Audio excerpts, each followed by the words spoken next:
everyone, and welcome to Blackrock Silver Corp's live investment summit today, hosted by Six. I'm pleased to introduce our speaker for today, President, CEO, and Director Andrew Pollard. Andrew will walk us through a company presentation, and then we will be accepting questions live. So remember, you can submit your questions at any time on the Q&A panel on the right-hand side of the screen, and we'll get to them after the presentation.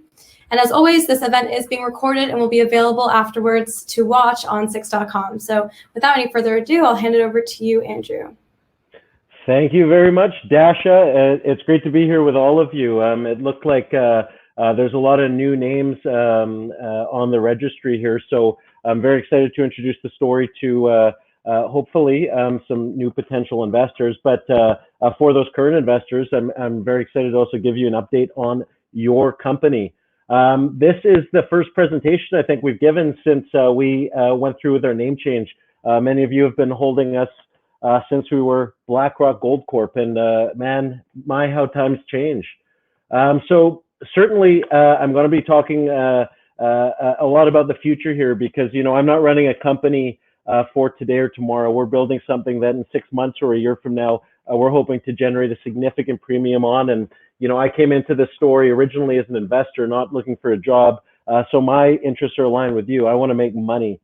Gold, silver, it doesn't really matter. Ultimately, we're trying to make a return on our investment. And every dollar we're deploying into the ground right now is hoping to generate a premium moving forward. And we're sort of at a very interesting stage of our iteration right now. As you can see, last year, we really came out of nowhere right towards the end of July when we made what was the single best drill hole on a gram meter basis in Nevada all of last year. And that added about $100 million to our market cap in the span of about 2 weeks. And it put, it really put, I guess, the industry on notice that what we've got our hands on here is something special. Now, when we timed that drill result, well, it didn't say we timed it, but when we released that drill result, it was when things had gone to a slow boil for the industry. I mean, you'll see from this time last year, you know, mid-April, right after the shakeout from, I guess, COVID originally last March, you know, there was a slow build across the industry. Silver prices went from around $12 all the way up to about $29 the week we released that drill hole. You know, also silver, gold prices, that was the same week we released that first drill hole was the same week that it reached its all-time highs. And since then, it's been challenging for the precious metals market in whole. It's been about, I think, 7 out of the last 8 months have been a slow sort of decline. You look at the GDXJ, you look at the GDX. But at the same time, what we're showing right now is we're not just a one drill hole wonder anymore. We did 30,000 meters worth of drilling at our flagship project between June and December of last year. This year, we've embarked on a 40,000 meter program. We've gone from discovery to we're going to be tabling our maiden resource estimate on our project within the next 6 months here. So we're moving really, really quickly. And as I said, what we're doing right now is we're deploying capital so that in 3, 4, 5 months, we'll be able to recoup that value when we come out of the gates. But as you'll see, we're very well financed. We did a $10 million bought deal financing, which is also very rare for a pre-resource stage company to even get offered back in February. And right now we've got 4 drill rigs at our project and some very, very strong institutional supporters, including Eric Sprott. SSI Asset Management out of Zurich is our largest shareholder right now. They're the largest gold fund in Europe. So, you know, we're right now, we're just sort of, you know, we planted some seeds and soon we're going to go reaping up, I guess, collecting the crops. So we're a Nevada-focused company, and that's important simply because, you know, for many of you, you know, mining's hard enough as it is. Jurisdiction shouldn't make it any harder. Many of you might have been following the Fraser Institute recently just came out with their top list of mining jurisdictions globally. Nevada was #1 last year. And you know, that's big because, you know, Nevada is known for silver and gold. Nevada is known for gold predominantly, but it's known as the silver state for a reason. And we're easily probably the most exciting silver story in Nevada right now. So lots to look forward to. We've got 2 projects in Nevada. Our flagship, and the one I'm going to be spending most of our time talking about today, is our Tonopah West project. Now, this time 100 years ago, the Tonopah Silver District would have been easily one of the most significant precious metals districts in the United States. You know, it was an absolute monster. You know, since around 1930, nothing's happened there. It's truly been hiding in plain sight, halfway between Las Vegas and Reno.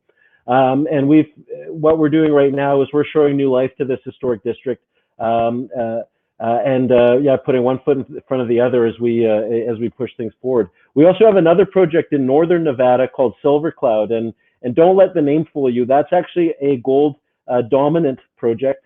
It's 45 square kilometers right at the top of the Carlin Trend, right where it intersects another very prolific gold belt known as the Northern Nevada Rift. So, you know, this is easily one of the top most prospective gold mining regions on the planet, and we've got 45 square kilometers up there, which really it's you know, we're getting zero value for that right now in our company, and I'm going to tell you why shortly.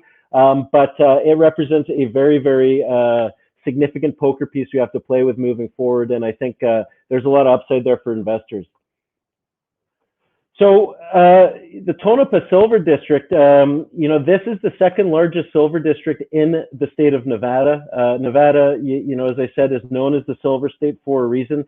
That reason is due to the Comstock lode and the Tonopah Silver District. Historically, Tonopah produced 174 million ounces of silver and 1.86 million ounces of gold. So what makes it very unique is it's a pure play precious metals district that is silver dominant. So you're getting exposure at roughly 100-to-1 silver gold ratio in the best mining jurisdiction on the planet. So it's you know, whether you like silver or you like gold, you're backstopped here pretty well. In terms of location, it doesn't get any better than this. So as I said, it truly marks the halfway point of between Vegas and Reno. The highway that connects the two comes right across our property, and the town of Tonopah is right next door. In its heyday, between say 1900 and 1930, Tonopah was producing up to 14 million ounces silver equivalent per year. So this was a very big deal. And more importantly, the grades it was producing it would put it in the top tier of silver jurisdictions globally. They were averaging over 1,300 grams per ton pure silver back in those days that they were mining. There's very few companies right now that are doing that. As I said, you know, Tonopah itself is the second largest silver district in Nevada, the Silver State, behind Comstock lode. Now that's historically. We've got reason to believe that had precious metals prices not absolutely tanked in the mid-1920s when they became unfixed due to the Pittman Act, they went from about $1 an ounce down to 35 cents an ounce in the span of about 4 or 5 years, which sent every single large mining company in the district belly up. And no one's been back in since, but we know that what they were modeling back in those days, there was a lot more, based on historic reports, a lot more joy left in many of the mines. So we know that, you know, if things keep going the way we are in our drilling, Tonopah has every potential to become the largest silver district in Nevada. And guess what? We own more than half of this prolific district. So, you know, as I said, we changed our name recently, about a month and a half ago, 2 months ago. The reasoning behind that, you know, I've been getting emails since we started putting one foot in front of the other and hitting in such a high rate at Tonopah. Why are you guys still calling yourself Blackrock Gold? And, you know, I didn't want to be cheesy and I didn't really want to give into that. But ultimately, it was the Fraser Institute rankings that changed things for us. You know, gold companies in Nevada are a dime a dozen. There's, you know, 30 to 40 of them, all active projects, all going, and it's hard to compete. But when you start looking at silver projects globally and where the bulk of production comes globally, we realize that we've got something really special. Not only is Nevada the best mining jurisdiction, hands down globally, and we've got on the right-hand side of the slide here is the Fraser Institute rankings of all the jurisdictions. You know, Nevada's number one. When you start to correlate those with the top silver jurisdictions globally, you got Mexico, Peru. Mexico didn't even make the first column. They're down to, you know, number 42 on the list. Chile, number 30. Peru, number 34. Well, that was last year too. I mean, if anyone's been following what's been going on in Mexico for mining companies lately, what's been going on with Peru, with the elections coming up, they're talking about the leading candidate in Peru saying the N-word, nationalization, or at least using that as a bargaining chip to further extract more royalties and more revenue from mining companies who are held captive because you can't really move mines. What you're seeing now in the silver space is companies looking to get out of those South American countries, and not get out in the sense of close down their operations, because the government actually did that for them last year. Peru, Mexico, Chile, Argentina all shut down for months at a time due to COVID. Where didn't shut down? For a single day. Not one mine in Nevada shut down for one single day due to COVID. You're starting to see a flight of capital looking for new homes from large silver miners in Mexico. You saw that with First Majestic just last month. They shot a big bow across the Mexican government by changing their motto, which was one country, one commodity, which was their motto for the last 15 years. They ended up buying a gold mine in Nevada because they're tired of being shut down. They've got the government coming after them for $500 million in back taxes, which are under dispute. In Peru right now, as I said, you've got companies, the second largest silver producer in the world, their leading presidential candidate right now is talking about taking a larger slice. You saw Fortuna just this week try and spread their jurisdictional risk, and Fortuna thought they had that covered by having Peru, Argentina, and Mexico. Well, guess what? They're getting into the gold business now, but they acquired Rox Gold in Burkina Faso. Burkina Faso seems to be more enticing for them than Peru. Let that sink in. In the silver space, most of the investment dollars right now are going to, in the juniors at least, the growth stories are going to Mexico, they're going to Peru. You've seen some great drill results coming out of Argentina lately. Well, guess what? If a company is looking to spread jurisdictional risk and they're looking to get out, these are companies that won't be commanding a premium in the marketplace because no one's going to want to buy them. We're building something in Nevada that, in terms of grade, in terms of size potential, in terms of jurisdiction, this is going to be something that is absolutely going to be on every single silver primary producer's radar as they look to spread jurisdictional risk and offset their reserves as they continue to mine, if the government allows them to open back up. So let's talk about the district. What we're going to do today is I'm going to start from the macro. We're going to talk about the district, then we're going to talk about our property, then we're going to talk about our targets, and then I'm going to go right into the micro and talk about just one of our veins in particular. And then we've actually got a presentation on our geologic model, which is something that continues to be updated because we've gone from not having a single drill hole in our property this time last June to now having about 45,000 meters of drilling under our belt. So Tonepa, in 1900 was literally, it would be in the middle of nowhere back then. It was discovered by this rancher and his trusty mule, and they were effectively walking in the middle of nowhere. The story goes that he stumbled over this big outcropping vein, picked up one of the rocks around it, and realized it was ultra heavy, and thus one of the most significant discoveries in Nevada mining history was made. And I don't say that lightly. Tonopah was actually one of the most significant discoveries because it led to the last sort of frontier gold rush mining into the state prior to World War I, and it led to many, many new significant discoveries, including the Bullfrog District, gold fields, which now make up the southern half of the Walker Lane Gold Belt. But none of that would have happened without Jim Butler and his trusty mule here stumbling across those outcropping veins and realizing that, yeah, there's some joy here. So, Tonopah itself, when I say there was no drilling in it historically, this wasn't a blind discovery. He literally stumbled across this outcropping vein at surface, and they started mining these things right away. In fact, Jim Butler was one of the original minds behind the whole leasing of claim system, and he became one of the richest people in the state on the back of that. He was leasing out claims by the foot. So And it led to this massive gold rush. So after the Comstock was discovered in around 1859, that actually funded the U.S. Civil War, and because of that, Nevada became a state. After that petered out in around 1880 to 1890, over 2/3 of Nevada's population had left. In fact, there was many calls in the Senate to rescind Nevada's statehood. It was the Tonopah silver discovery and the influx of people and capital and revenue that it provided that actually solidified Nevada as a state.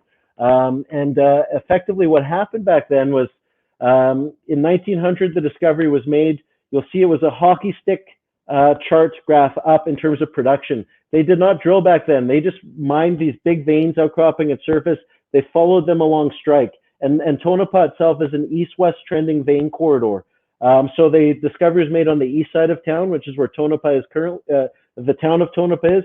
And what they did was they started mining these veins along strike and down depth. So all of the historic production happened on the east side, and it moved westward. And that's very notable because guess what side of the district we control? The west side.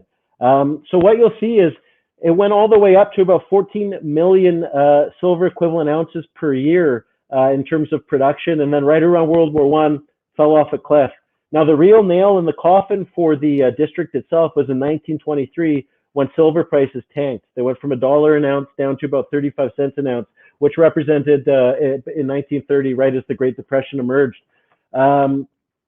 What that did was it sent pretty much every company in the district belly up. And these weren't, mom and pop type operations. Between 1900 and 1905 it was, but there was a big consolidation rush between, say, 1905 and 1915, where some big major mining companies were coming in of the day and setting up shop. And Tonopah was the basis for many of the companies on the San Francisco Stock Exchange and the Philadelphia Stock Exchange.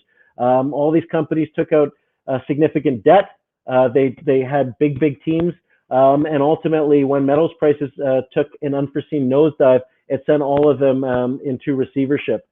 Now, that's significant because since those companies were in receivership, no one's really been back into the district. And until we were able to get it all consolidated, put together, and now we're the largest claim holder down there. So on the lower left portion of your screen, you'll see what the district looked like in 1912.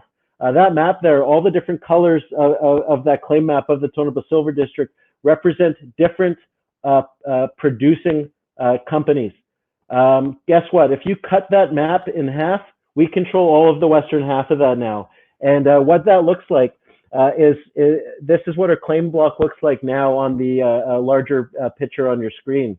Now, the secret sauce behind what we've done here, those, I guess, green and pink parcels, those have been consolidated by a company called Illegal Royalties over the last 10 years or so. But it's that purple piece there that was the missing link. And that purple piece represents the holdings of the third largest mining company in the district back when it was going full tilt. It was called the Tonopah Extension Mining Company. And that claim parcel there has been held by one family since 1930. They were smart enough to pick it up out of receivership, and it's been passed down generationally up until last year when we were able to marry all of these parcels together, bring them together as one, and that really kickstarted this new exploration drive in Tonopah. That silver parcel there, that's something brand new. That was the missing link for us. It represented a donut hole in our claim map until we actually picked up those three claims just a few weeks ago. We should be closing on that transaction some point this week, but that's a very crucial piece of the puzzle for us. The other thing to note about this property package we have is it's primarily on privately owned claims, patented claims, meaning we're not having, we're not dealing with the state on lots of permitting issues. These are, the holding costs are effectively nil for us moving forward. We're not dealing with the BLM for permitting drill holes. We're able to fast track this, move forward. We're really only dealing with the federal government when it comes to permitting. So, this isn't a grassroots project by any means, and our drilling sort of shows that to be true. We had about 55 kilometers worth of historic underground workings on our property, or historic tunnels. What that gave us was a nice little roadmap to show where the historic miners were finding joy with their previous, silver and gold veins. And it gave us a good idea of where to point the drills. Now, the story of the district itself, because precious metals prices took such a big nosedive in the mid-1920s, lots of these mines on our side of on our portion of the property, they unequivocally, according to the historic documents, did not shut down because the engineers and the geologists there thought they ran out of ore or reserves. No, they shut down just due to the business side of things. So we had a good idea of where to point our first drill hole, and our first drill hole last year was truly a proof of concept, and that proof of concept was simple. We wanted to prove the concept that they did not stop mining because the veins ran out where they stopped. We wanted to prove the concept that just as their historic reports indicated, these veins, these extensions of known veins continue on. And guess what? That's what we've proven so far on our drilling.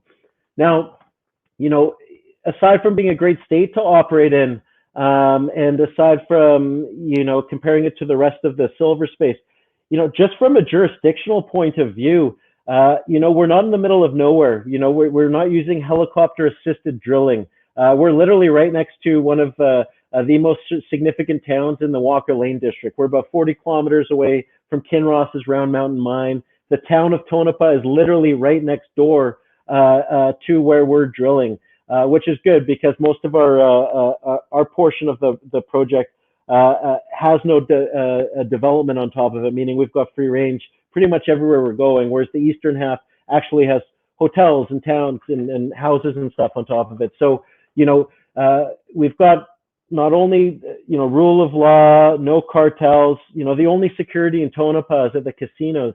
But, you know, we've got, you know, your walking distance. In one of those photos there, you'll see the Comfort Inn and the Subway sandwich shop, and in between is our drill rig. It does not get better than this. So it's about as favorable as it could possibly get. Full cell phone reception, which is very unique. And our head geologist, Bill Howald, is very spoiled. I let him pick this project up. There's far worse places to be.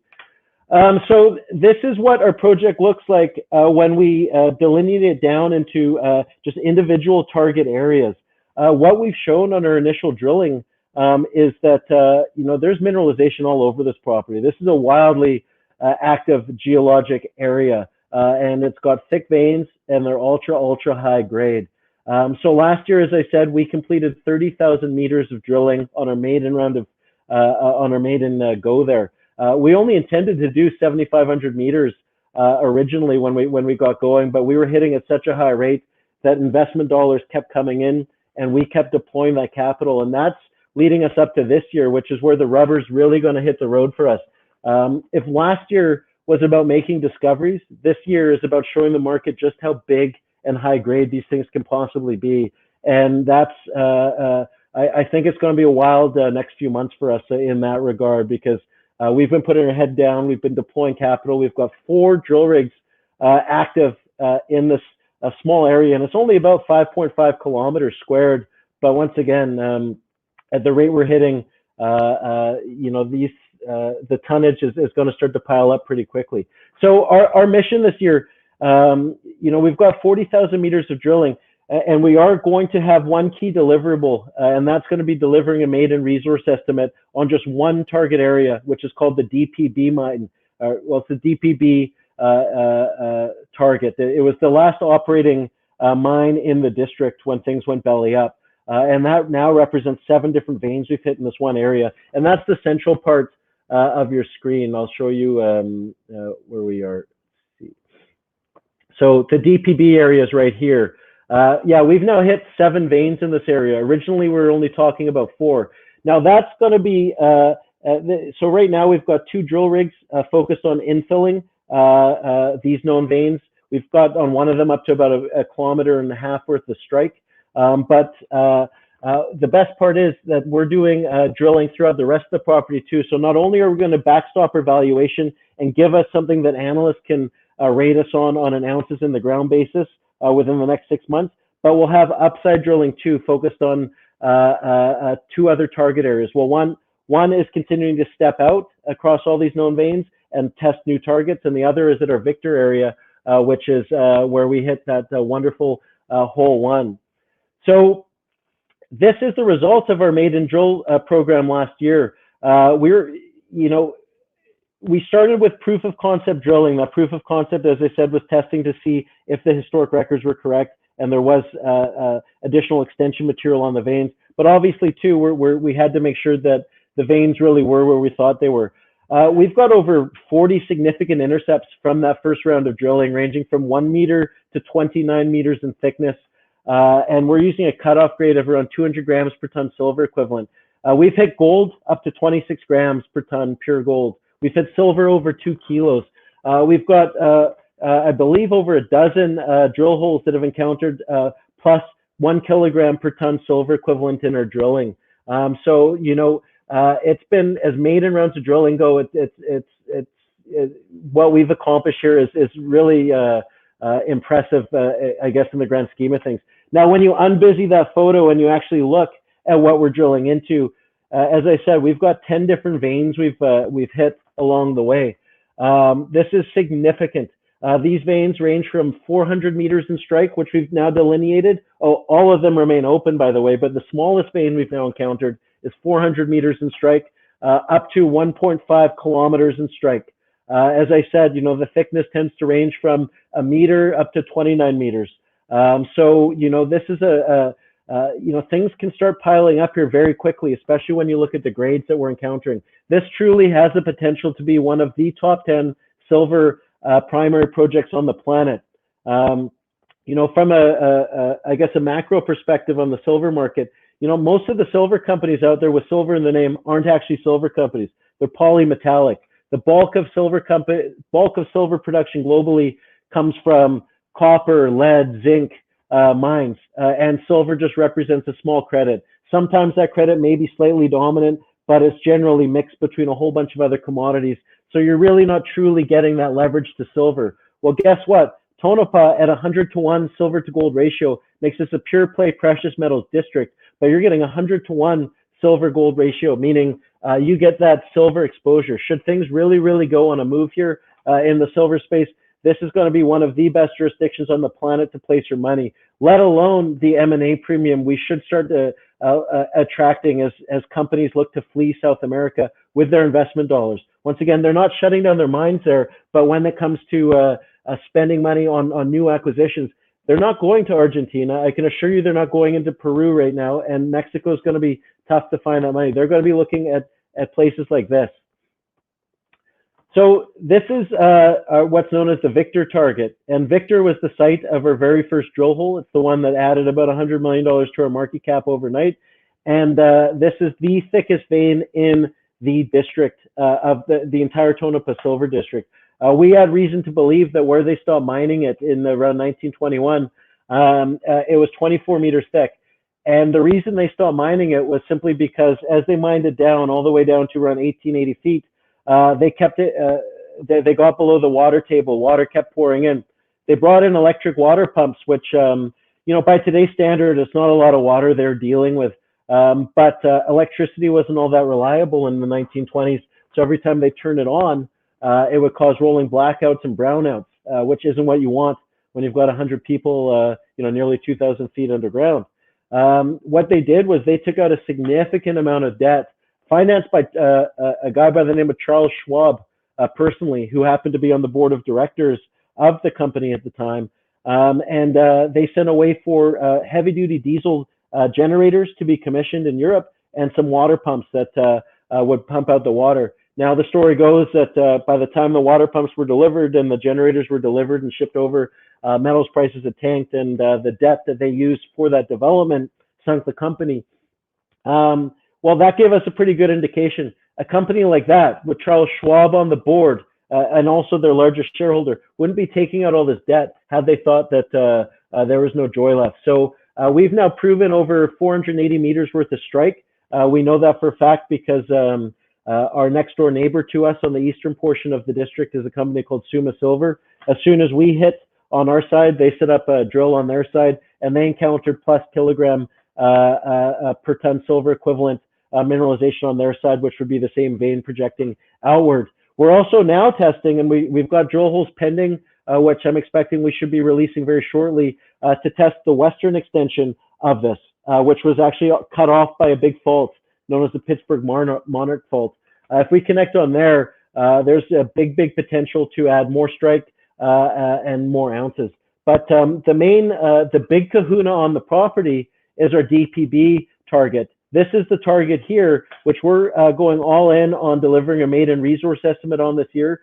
We're going to use this one to backstop our valuation and get us additional analyst coverage, because once we actually have ounces in the ground that we can prove and at the grade, we're going to be hard to deny. But more than that, we're going to use that. We think we'll re-rate significantly on the back of that, and that will give us the valuation that we need to justify going underground, driving our own declines, or looking at opening up the historic workings to start drilling off at these veins underground. And because we're privately on private land, the permitting required to fast track towards development or bulk tonnage samples and ultimately production, this will be very quick, lightning quick, should we keep hitting at the rate we're hitting.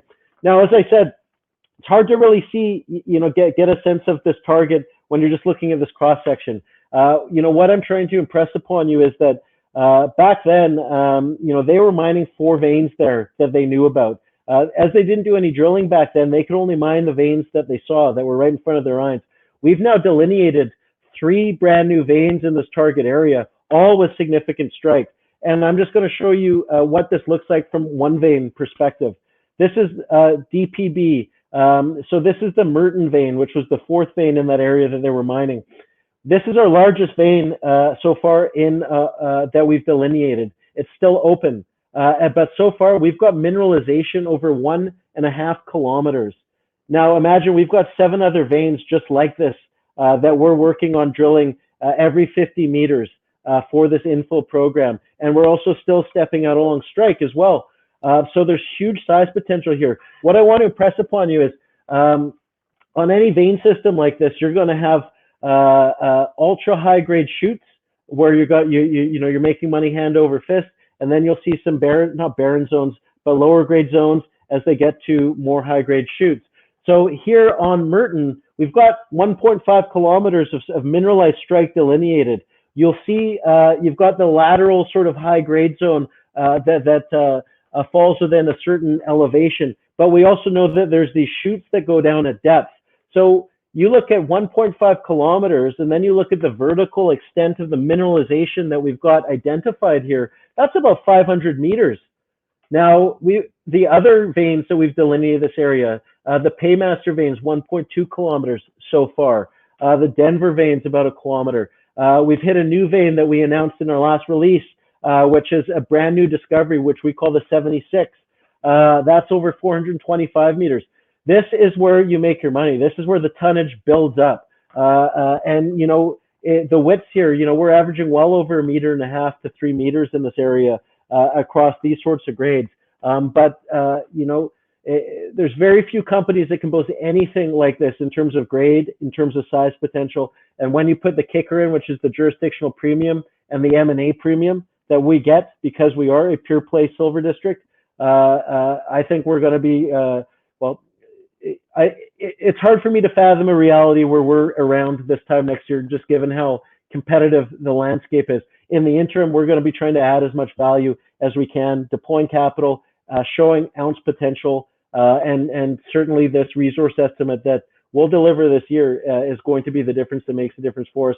But it's going to be a slow build of drill results. And there has been a little bit of a gap here as we switched predominantly from RC drilling last year to core drilling, which takes about twice as long, and then you added processing times. But so, I've shown you the project, I've shown you the district, I've shown you a vein. Now we're going to show you the model. And Bill Howald, who's our executive chairman and the driving force behind what we're doing at the project right now, he's recorded a little tour of the model in Leapfrog. So I'm going to hand it over to Dasha to highlight. Thank you, Andrew. So here we're going to look at the Leapfrog model. This is a plan view, and the area shaded in gray here is the outline of our claims.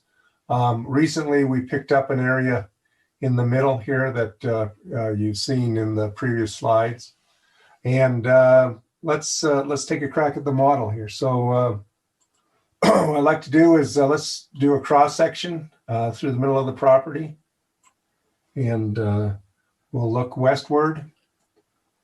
And what we've got going on here is in blue are the faults.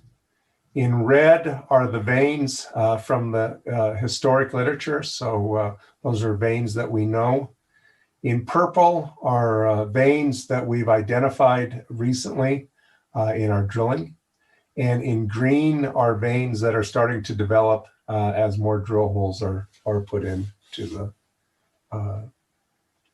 system here. So let's just, I think that one of the best things to do is to kind of look at it in section first. And we can see this unit here. This is the bottom of what's called the fraction tuff, and that's a post mineral unit. So you can see all the veins end at that fraction tuff. And of course, some of the faults we can see at the surface, so we know they're later than the fraction tuff. Let's go ahead and have a look through the model. I think one of the easiest ways to look at it is if we look at it in plan view. And so let's do that. And I'm just going to go over here and turn a couple of things off that will get in the way.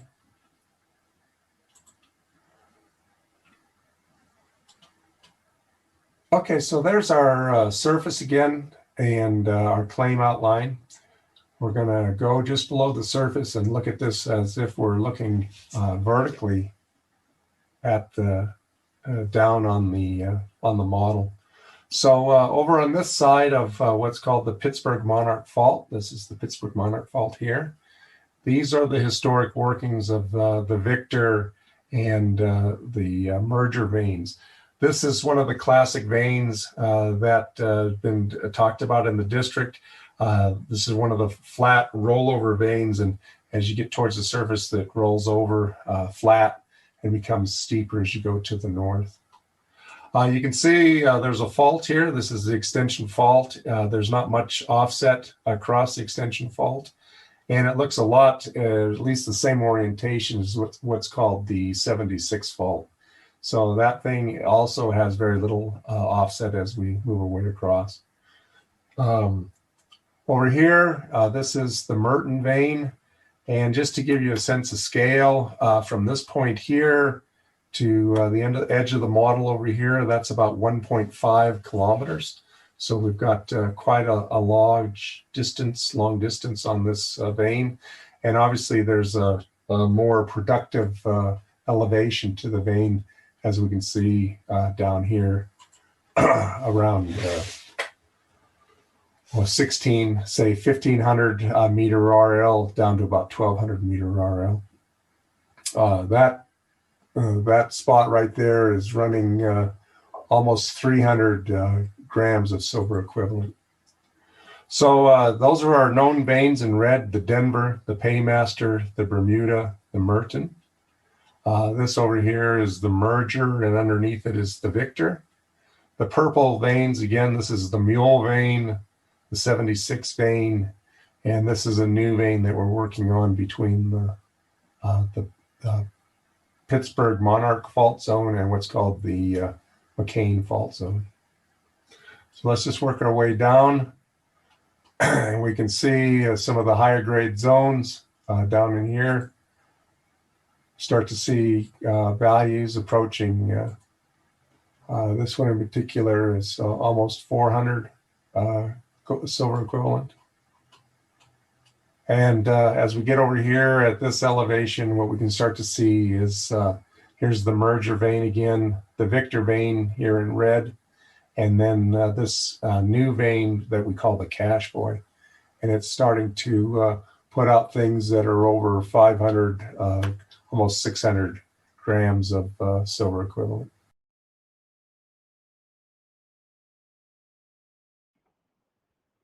Yeah, so it's always good to sort of seeing the model and how the veins project from I guess a plan view.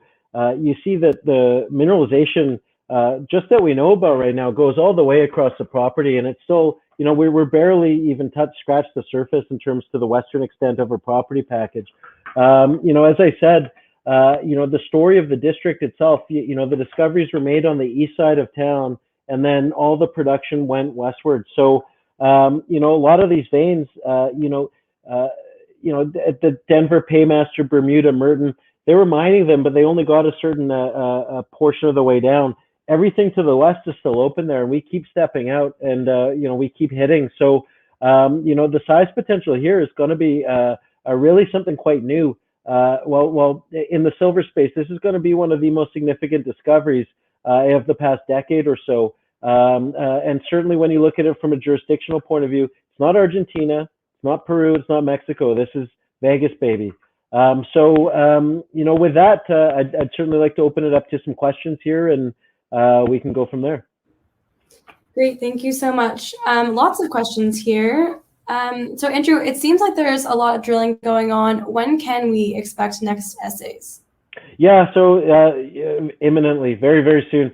We had a bit of a gap there, I guess, in the past month and a half or so, simply because last year, as I sort of said, the bulk of our drilling, we had up to 3 rigs going last year, 2 of which were RC. And RC, you're drilling, they pump out these holes really, really quickly. They're drilling, you can drill maybe 2 holes a week with the RC drill. With the core drill, it's up to 10, 11 days on some of the targets. And then you had the processing time. And then, of course, something that the whole industry has seen is lab times have slowed down as well. So what we had there was when we switched, we shut down for the holidays in December. When we came back, we only had 1 core drill rig going. Then we got 2 core rigs going. Then we got 3 core rigs going by the end of February. Now we've got 4 drill rigs going. We've got a backlog of assays. So far this year, we've laid out 40,000 meters of drilling that we want to do. We've completed about 17,000 meters or so, and the bulk of those assays are still pending. But what we're starting to see now is that window, that little gap there, we're out of purgatory now. We're heading to the promised land.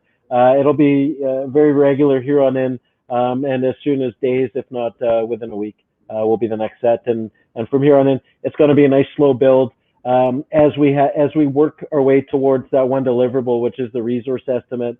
And frankly, the past 2 months, not many companies have been rewarded anyways for putting out drill results. It's been a pretty crummy time for precious metals companies.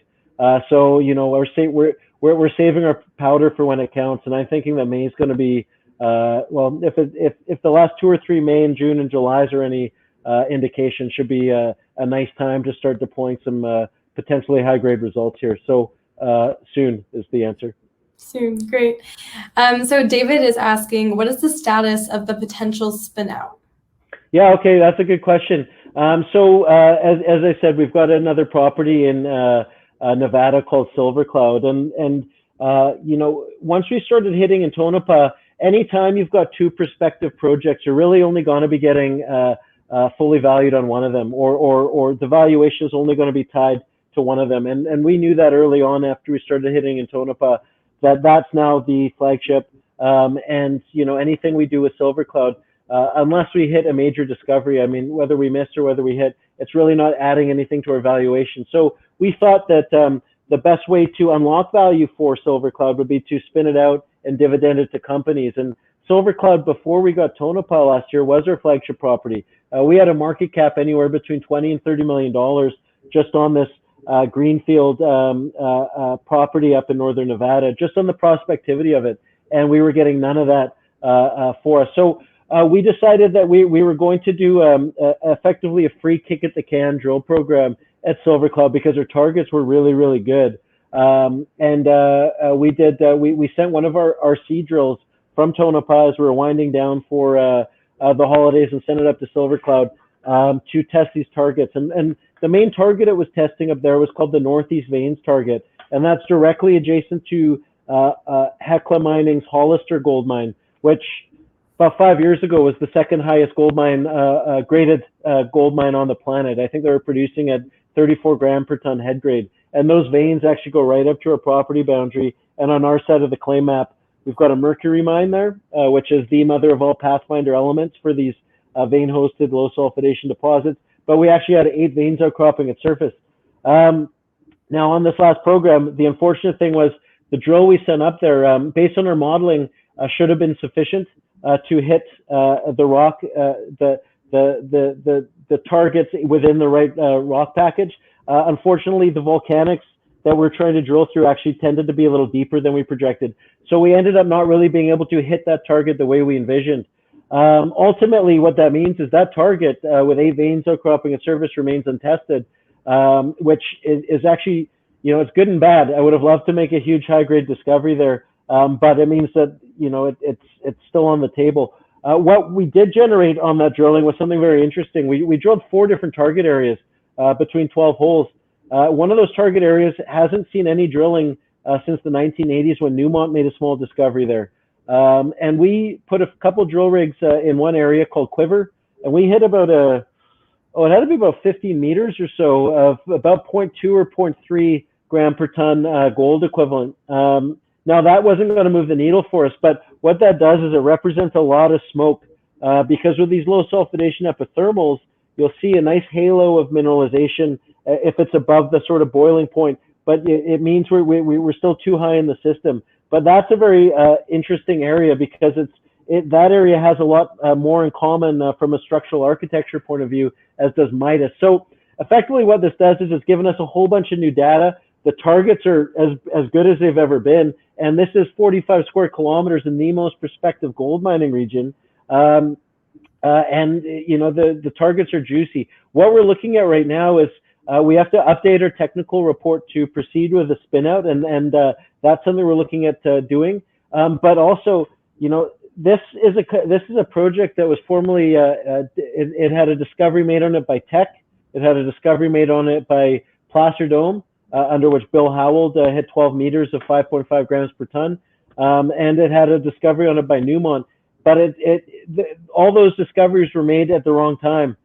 Most of that drilling happened around 1999 and 2001 when silver prices went that. And so what that means now is we're the first junior to really be active up there. We've got some good targets. This is a major mining project in a junior company.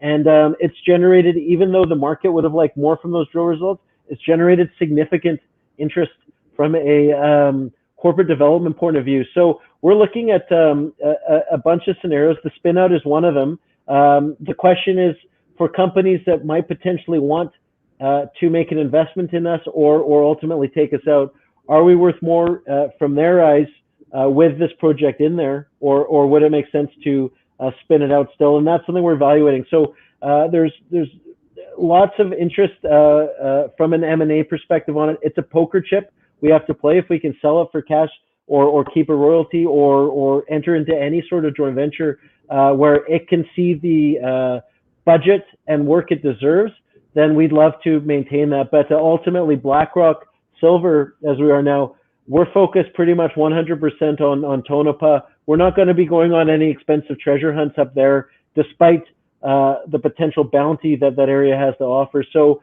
everything's on the table, and we're just sort of waiting to see how some discussions unfold. But it's a very interesting proposition we've got our hands on up there. And for the interim, you know, our value, you know, even though we missed on most of those from a market perspective, as I said, the whole reason going into the spin out discussion was that we got zero value on that. That was solidified when we released those results because it really didn't move the needle other than one day we sold off a few cents and then we moved right back up the next day. So Tonepa is what we live and die by. Tonepa is what we're going to be known for within the silver space. And I think Tonepa is what's going to ultimately do very well. So. Great. Thank you. Buster is asking, do you have any plans to consolidate tailing from historic mining for heap leach to generate cash flow? Yeah, we've got about 30 years worth of historic mine dumps on our property and tailings on our property. And those were actually the only thing that were studied in the last 90 years because they were at surface. No one was drilling into the historic mines on our property until we got our hands on it since production shut down. But what lots of groups did along the way was, you know, they saw these big heaps of crushed rock at surface that were processed, and, you know, metallurgical recoveries have gotten a lot better since, you know, 1900. So, Yeah, we've got 9 different mine dumps on our property and a massive amount of tailings, which have been studied. We know from historic reports there's probably about 1 million tons at surface, grading at about 0.4 grams per ton or so gold equivalent, which puts it, there's plenty of operating heap leach mines in Nevada that are making money with less than that. And keep in mind, this rock's already been crushed. So yeah, that's something we can do. We've had lots of people, there are lots of companies that do want to, that their entire business is just reprocessing old tailings, and we've certainly had our fair share of solicitations. But I believe that, silver's, what we're seeing right now in the silver market, we'd be remiss to do anything in the short term. I think, we're about to have a really exciting couple of years in front of us. So, and this stuff can be scooped up and processed anytime in between, but, that's expensive rock that's sitting right there. And yeah, it could be worth a lot of money one day. Right. So we have a few questions about Eric Sprott. First, when did Eric Sprott get involved and to what extent in terms of dollars? And then Louis is asking, would it make sense to merge with Summa since Eric Sprott has positions in both companies? Why delay in results? You had said that with 4 rigs, news would be constant. Yeah, well, part of the, I think I addressed part of that, just the delay there was with the switch between RC drilling, which pops out drill holes very, very consistent, quickly, to predominantly core rigs, which drill at, maybe half the speed, maybe a third the speed of the RC. So, and then we were adding rigs as we go. So we're right past that window, the eye of the storm there, where things are very calm and it doesn't look like much is happening at surface. But I can assure you, we've never been busier from a project standpoint. I mean, we've got 4 rigs down there, probably 30 people whose mouths we're feeding every month, just in Tonopah. So yeah, as I said, this should be an exciting summer as a slow build from here on in, between now and putting out results that will all be thrown into that pot, which go into the resource estimate. In terms of Summa Silver, yeah, I mean, listen, this is a wildly active district, and they've been hitting some absolutely phenomenal grades too. We've been going a little faster than Summa, so we've been, I think they drilled 15,000 meters last year. We both, it's amazing that this district, their story is very similar to ours. They're the first group to go in and target the historic workings on their side of the district. We both, in 90 years, we both started drilling. Summa and Blackrock started drilling within 2 weeks of each other, meaning this district, which is, the hub of the Walker Lane district, we're 40 kilometers from Round Mountain, which has produced over 15 million ounces of gold. There's hotels. Tonopah is the stargazing capital of the U.S. There's a lot going on there, and it's amazing to think that for 90 years nothing happened there in these old mines, and then within 2 weeks, 2 companies both acquired their land holdings in the district and start drilling. Now, last year we drilled 30,000 meters. They drilled 15. This year they've laid out 10,000 meters of drilling there. We've laid out 40,000. Our targets, at least from my perspective, are higher confidence. We've already delineated 10 different veins, so we're not reinventing the wheel. We're just stepping out along strike, and we're working our way in along strike on that info program, and who knows what other else will keep hitting along the way. Great, thank you. Adrian's asking, to what extent has COVID affected M&A activity in the precious metal sector? Yeah, well, it's going to start. You're seeing it play out right now in real time. First Majestic, for 15 years, their motto was one country, one commodity. They have 3 different mines in Mexico. Well, guess what? When the government comes after you for $500 million in back taxes, when the government also creates a mining police force, which they charge you, I'm aware they're charging certain companies up to $500,000 US per month for their protection.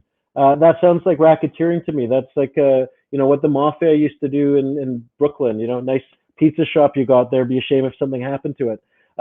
Those are all taxes. Those come out of the bottom line. At a certain point, enough's enough.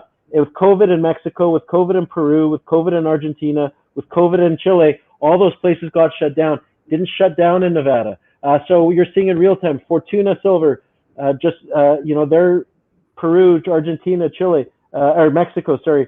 They're now in West Africa. First Majestic bought Jarrett Canyon a gold mine in Nevada, you're going to start to see all these companies needing to offset some of that risk, because shutting down a mine isn't like just turning off the lights. Most of these places are the town. So these towns, people, it cost First Majestic tens of millions of dollars just to keep the lights on when they couldn't make any money. Nevada didn't shut down. It didn't affect anything for a day. Turnaround times at labs have slowed down a little bit, just due to social distancing and all that. But other than that, it's a place to be. Great. There's lots of questions here, and I realize we don't have all that much time, but our last question here is the plan to take Tonepa all the way through to production? Yeah, well, yes, and we're acting as if we are. Ultimately, I think it's going to be a feeding frenzy in terms of M&A moving forward. There's, only a third of silver production globally comes from silver primary projects. So what we have with a silver primary project at 100-to-1 silver gold ratio already puts us, in the vanguard of projects globally. When you look at the grade wise, I mean, what we're averaging right now is sort of in line with what Mag Silver or Silvercrest are averaging on their stuff. Those are multi-billion-dollar companies. But guess what? When you start looking at from an M&A perspective, if the bulk of silver production comes from Latin America, and those Latin American companies are all facing the same headaches, they're not going to want to do M&A within the same countries they're trying to get out of. They're going to want to go here. I think this is easily going to be one of the most attractive, exploration growth stories in the silver space of the next few years. We've got the team to take it all the way. We've got Bill Howald who's our executive chair and geologist. He's former head of exploration for Placer Dome in the Americas. He's discovered over 100 million ounces of gold. He's, in terms of general manager, you can't get anyone to scale up a project quicker than him. We went from 1 rig to 4. And, if we can get our hands on more rigs, we likely will, but it's easier said than done. Next year, once we deliver this resource, we'll look to start going underground. That will require new people or new skill sets. We're very capable of attracting those. But along the way, if someone wants to purchase us, I mean, it's out of our hands. I mean, listen, as I said, I came into this as an investor. I control nearly 4 million shares, liquid, probably 6 million when you take warrants and all this in. And I bought most of those in the market along the way. I want to get, I certainly don't want to under promise and just take something that comes along the way. But ultimately, it's in shareholders' hands. We'll see. But right now, we're just deploying capital, adding value at the project level. Everything's being thrown into that pot. That pot goes towards the resource estimate. We'll have upside potential baked into that too, because we're not just doing an infill resource program here. We're still testing new targets, and we're still stepping out at Victor. I'd be surprised if we're around this time next year, just given how few silver companies there are, especially in good jurisdictions. But it's not whether I want to do anything. It's ultimately who can make an offer that the shareholders want to accept. All right, yeah, fair enough. Well, thank you so much, Andrew, for taking us through your presentation and the live Q&A. And thank you, everyone, for joining us today and submitting all these great questions. I know I didn't get a chance to ask all of them, so we will be sending out a brief survey, and the Blackrock Silver team will be happy to follow up with you and answer them directly. You can also find more information on their website at blackrocksilver.com, and a copy of this presentation is available to download in the Handouts tab, so be sure to do that before we end the webinar. And I'll pass it back to you, Andrew, just for the final word. Yeah, no, thank you very much for all logging in, taking time out of your day. I know you probably got better things to do, but ultimately, as I said, right now we're just in that eye of the storm, where things are very, very calm despite everything that's happening around us. We've never been busier, and I think we're going to start to see that steady stream of stuff coming in that'll show value as we work our way towards our deliverable this year, and hopefully we time that with a good market. So, silver's looking good here. We should command a premium being in Nevada, but ultimately, yeah, the next 6 months will probably is where the rubber hits the road for us. And thank you for coming along.